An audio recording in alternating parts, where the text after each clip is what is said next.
ಅನ್ನಭಾಗ್ಯ ಹಾಗೆಯೇ ಗೃಹಲಕ್ಷ್ಮಿ ಯೋಜನೆಯ ಹಣ ಇನ್ನೂ ಕೂಡ ಜಮೆ ಆಗಿಲ್ಲ ಅಂತೇಳಿ ಸಾಕಷ್ಟು ಜನರು ಆರೋಪವನ್ನ ಮಾಡ್ತಾ ಇದ್ದಾರೆ. ಯೋಜನೆಯ ಹಣ ಜಮೆ ಆಗೋದು ಸ್ವಲ್ಪ ತಡವಾಗಿದೆ. ಗೃಹಲಕ್ಷ್ಮಿ ಕೂಡ 3 ತಿಂಗಳಿಂದ ಜಮಾ ಆಗಿಲ್ಲ. ಸರ್ಕಾರ ಮಾತು ಕೊಟ್ಟಂತೆ 2 ಯೋಜನೆ ಹಣ ಹಾಕುತ್ತೆ. ಶೀಘ್ರದಲ್ಲೇ ಎಲ್ಲ ಹಣವನ್ನ ಫಲಾನುಭವಿಗಳಿಗೆ ಹಾಕ್ತೇವೆ ಅಂತ ಬೆಂಗಳೂರಿನಲ್ಲಿ ಡಿಸಿಎಂ ಡಿಕೆ ಶಿವಕುಮಾರ್ ಅವರು ಭರವಸೆಯನ್ನು ಕೊಟ್ಟಿದ್ದಾರೆ. ಸ್ವತಃ ಡಿಸಿಎಂ ಡಿಕೆ ಶಿವಕುಮಾರ್ ಅವರೇ ಈಗ ಸ್ಪಷ್ಟನೆಯನ್ನು ಕೊಡುವಂತ ಕೆಲಸವನ್ನು ಮಾಡಿದ್ದಾರೆ. ಗೃಹಲಕ್ಷ್ಮಿ ಅಥವಾ ಅನ್ನಭಾಗ್ಯದ ಯೋಜನೆಯ ಹಣ ಏನಿದೆ ಇದಿನ್ನೂ ಜಮೆ ಆಗಿಲ್ಲ ಎನ್ನುವಂಥದ್ದಾಗಿ. ಅನ್ನಭಾಗ್ಯ ಗೃಹಲಕ್ಷ್ಮಿ ಯೋಜನೆಯ ಹಣ ಬಾರದ ವಿಚಾರಕ್ಕೆ ಸಂಬಂಧಿಸಿದಂತೆ ಯೋಜನೆಯ ಹಣ ಜಮೆ ಆಗೋದು ಸ್ವಲ್ಪ ತಡವಾಗಿದೆ. ಗೃಹಲಕ್ಷ್ಮಿ ಕೂಡ 3 ತಿಂಗಳು ತಡವಾಗಿದೆ. ಸರ್ಕಾರ ಮಾತು ಕೊಟ್ಟಂತೆ 2 ಯೋಜನೆಯ ಹಣವನ್ನು ಹಾಕುತ್ತೆ. ಶೀಘ್ರದಲ್ಲೇ ಎಲ್ಲ ಹಣವನ್ನು ಫಲಾನುಭವಿಗಳಿಗೆ ಹಾಕ್ತೇವೆ ಅಂತ ಬೆಂಗಳೂರಿನಲ್ಲಿ ಡಿಸಿಎಂ ಡಿಕೆ ಶಿವಕುಮಾರ್ ಅವರು ಭರವಸೆಯನ್ನ ಕೊಟ್ಟಿದ್ದಾರೆ.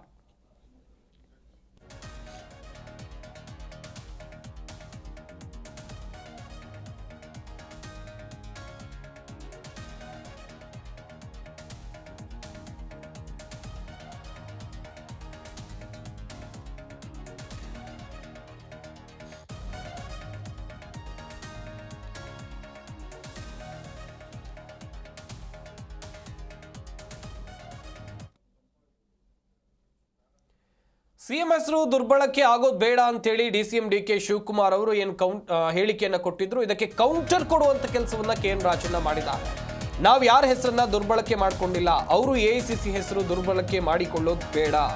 ಬೆಂಗಳೂರಿನಲ್ಲಿ ಸಹಕಾರ ಸಚಿವ ಕೆಎನ್ ರಾಜಣ್ಣ ಕೊಟ್ಟಿರುವಂತ ಹೇಳಿಕೆ ಇದು. ಎಲ್ಲದಕ್ಕೂ ಎಐಸಿಸಿ ಹೇಳಿದೆ ಅಂತ ಡಿಕೆಶಿ ಹೇಳ್ತಾ ಇದ್ದಾರೆ.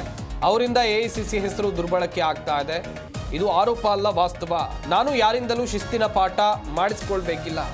ಕಳೆದ 50 ವರ್ಷಗಳಿಂದ ಕಾಂಗ್ರೆಸ್ ಪಕ್ಷಕ್ಕೆ ಕೆಲಸವನ್ನ ಮಾಡಿದ್ದೇನೆ ಅಂತ ಬೆಂಗಳೂರಿನಲ್ಲಿ ಸಹಕಾರ ಖಾತೆ ಸಚಿವ ಕೆಎನ್ ರಾಜಣ್ಣ ಕೊಟ್ಟಿರುವಂತ ಹೇಳಿಕೆ ಇದು. ಸಿಎಂ ಹೆಸರು ದುರ್ಬಳಕೆ ಬೇಡ ಅಂತೇಳಿ ಡಿಸಿಎಂ ಡಿಕೆ ಶಿವಕುಮಾರ್ ಅವರು ಹೇಳಿಕೆಯನ್ನು ಕೊಟ್ಟಿದ್ರು. ಈ ಹೇಳಿಕೆಗೆ ಕೌಂಟರ್ ಕೊಡುವಂತ ಕೆಲಸ ಆಗಿದೆ.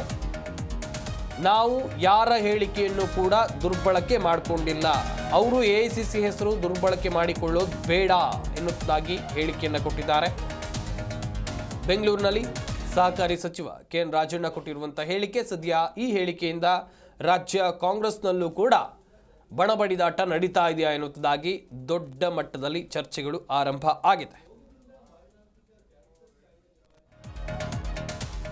ಸಿಎಂ ಹೆಸರು ದುರ್ಬಳಕೆ ಬೇಡ ಎನ್ನುವುದಾಗಿ ಡಿಸಿಎಂ ಡಿಕೆ ಶಿವಕುಮಾರ್ ಅವರು ಹೇಳಿಕೆಯನ್ನು ಕೊಟ್ಟಿದ್ರು.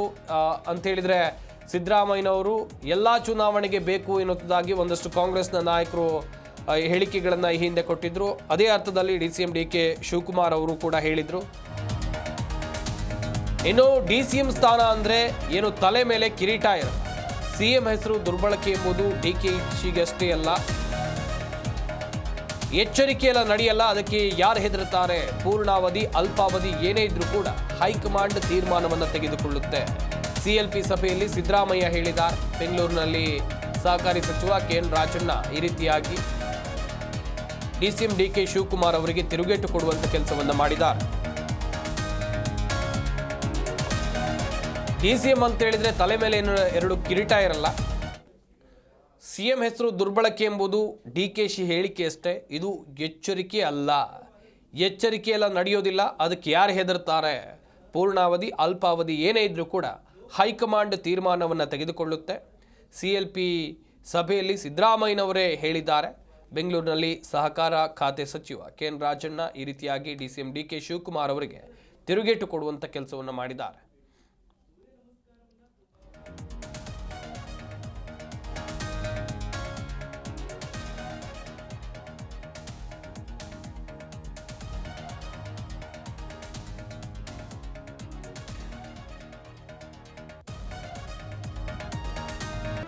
ಜಿ ಕನ್ನಡ ನ್ಯೂಸ್ ಈಗ ನಿಮ್ಮ ಮನೆಯಲ್ಲೇ ನೋಡಿ.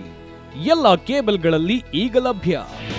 ನಿಮ್ಮ ನೆಚ್ಚಿನ ಜಿ ಕನ್ನಡ ನ್ಯೂಸ್ ಈಗ ಸನ್ ಡೈರೆಕ್ಟ್ ನಲ್ಲಿ number 292, Tata play number 1664, Jio TV number 1334, NXT digital number 30, in cable number 30, city networks 51, U digital number 162, GTPL number 17, Rockline telecommunications number 42, Shri Basaveshwara cable number 168, rural cable network 60, Vinayaka digital 57, Abhishek cable 821, city channel 53, Siddeshwara cable network 57, V4 digital Infotech 628, Surya digital networks 53, Gajanan digital number 836, Malnad Infotech Private Limited number 56, Metrocast number 830, Victory Digital number 167ರಲ್ಲಿ ನೋಡಿ ಆನಂದಿಸಿ.